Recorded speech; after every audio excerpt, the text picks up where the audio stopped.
ba ngayon ay si Martina? Hindi. Mali ang iniisip mo. Wala yan. Wala. Kinancel ko yung appointment ko kasi tumawag si Martina. Kailangan niya raw akong makausap. Meron kasing problema. Hindi ko maintindihan. Ang totoo niyan, nakipag-break na siya kay Lautaro. Totoo? Oo, kahapon pa. Hindi mo alam? Hindi, wala akong alam. Hindi ko alam na break na sila. Oo, hiwalay na sila. Ay, pero nung huli ko silang nakita, okay pa sila. Kaya ikinuha ko pa sila ng apartment. Well, mukhang hindi yun ang totoo. Meron kasi tayong hindi nakikita kapag sila lang dalawa. Baka naman meron silang kailangang unahin tapos magiging okay din sila. Sana, ganun nga. Alis na ako, Barbara. Have a nice day.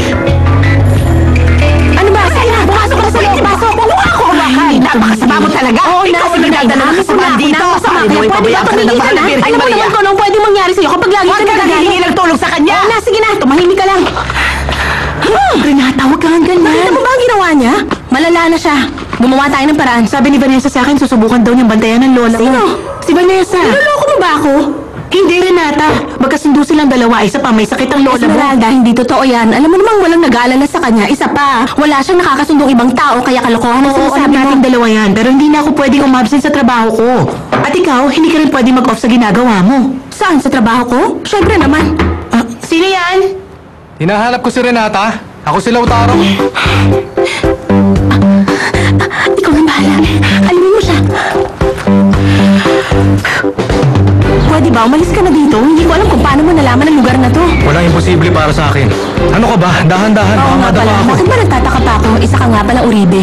Alam mo, hindi ako natatakot sa mga kapitbahay mo dahil mas natatakot ako sa'yo. Wala akong pakialam sa sinasabi mo. Basta ang alam ko nagmamadali ako. Pumunta lang ako dito para Oo, tama kamustahin ka. ang lola Yan ko. ang dahilan ko. Kaya ako pumunta rito para bisitahin ang Pwede lola ba? mo. Hindi mo pa nga nakikilala ang lola ko. Hindi na. pwede kasi malala talaga ang sakit niya. Gusto ko siya makilala kaya Hindi, hayaan mo na hindi ako. pwede. Baka mahawa ka pa Bakit sa ba? sakit niya. Anong problema? Kaya hindi talaga kita hayaang pumasok sa bahay namin. Saan ka pupunta?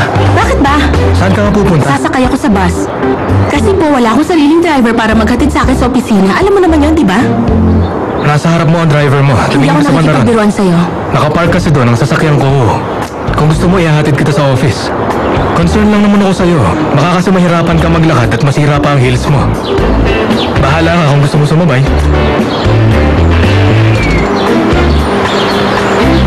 Let me.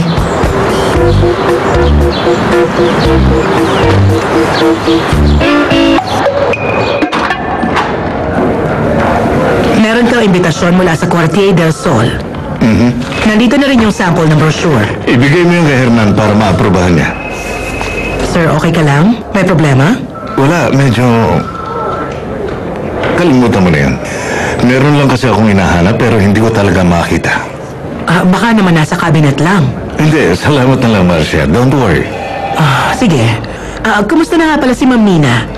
Nag-usap na ba kayo? Oo, pero hindi pa kami nagkakausap ngayon. Nasa resort pa kasi siya. Excuse me. Marcia, pwede mo ba akong ikuha ng aspirin? Masama kasi yung pakiramdam ko eh. Yes, sir. Thanks.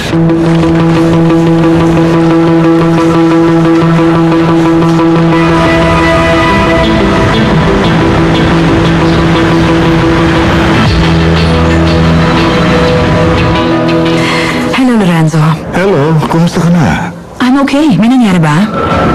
Bigla lang kasi kitang naisip. Gusto kong marinig ang boses mo. That's good. I miss you. Nag-i-enjoy ka ba dyan? Yes, I'm having a good time. Their facilities are great. Sa susunod, dapat kasama mo na ako. Dapat lang. I miss you too, Lorenzo. Very much. Hindi mo pa ako iniwan sa mga bakasyon mo. Ngayon lang. Tama. Ngayon lang ito nangyari. I love you. I love you too. I'll call you tonight. Okay. Take care of yourself. You too.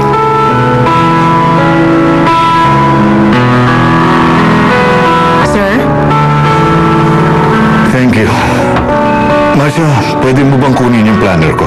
Gusto ko lang i-reschedule ang mga meeting ko next week. Meron bang problema? Nothing. I just want to enjoy. Good.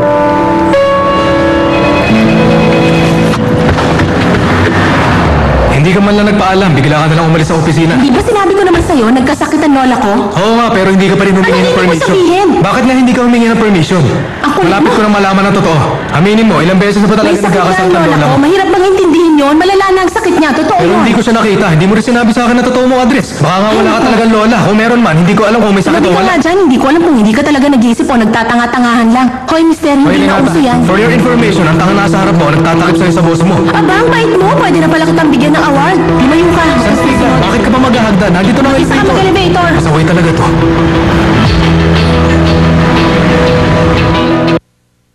Dito sa Sinotab,